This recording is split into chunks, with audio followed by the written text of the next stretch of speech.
Today we are going to discuss the trolley problem. You are a rail operator, but today the trolley has gone out of control and is speeding down the track, about to hit 5 workers ahead. However, you can pull a switch to divert the trolley onto another track, thus avoiding the tragedy. But there is also a worker on the other track, just one. What would you choose? Would you pull the switch, sacrificing one life to save 5? This is the trolley problem, a classic moral dilemma and a thought experiment where utilitarianism clashes with deontology. Faced with this situation, many people rely on their intuition and choose to pull the switch, believing that saving 5 is more reasonable than saving 1, choosing the lesser of 2 evils. This reflects the utilitarian ethical view, which holds that a moral act is one that maximizes the greatest happiness for the greatest number, requiring the highest net benefit. Now let's change the conditions slightly to see if your decision changes. Again, you see a runaway trolley about to hit 5 workers, but this time you do not have a switch to divert it. Instead, you are standing on a footbridge that crosses the tracks. Beside you on the bridge is a large stranger, heavy enough that if you push him off, his body will stop the trolley, saving the 5 workers, but he will be killed. In this case, would you push the stranger? This scenario is very similar to the first, sacrificing 1 to save 5. Yet people's choices differ greatly from before. The vast majority would not push the stranger. Why is that? In both cases,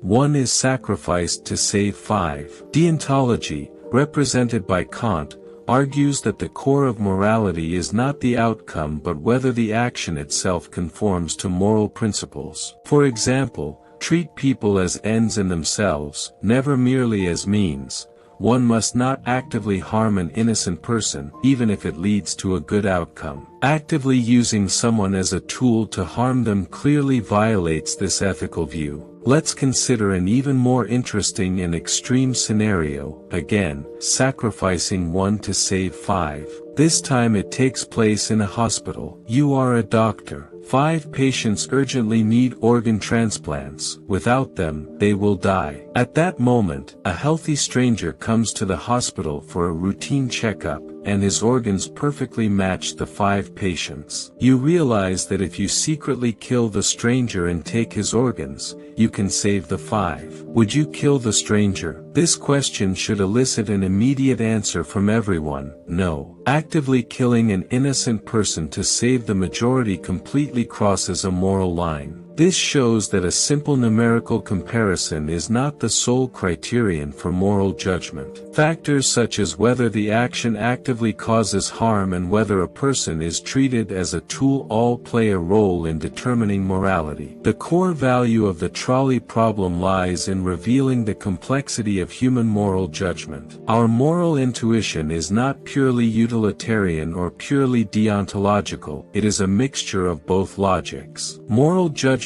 depends not only on outcomes but also on the nature of the action, the intention, and whether a person is used as a tool. There is no absolute moral rule that applies to all situations. Morality always requires weighing factors in specific contexts. As Thompson said, the trolley problem makes us realize that morality is not a book of ready-made answers but an ongoing conversation that demands constant reflection.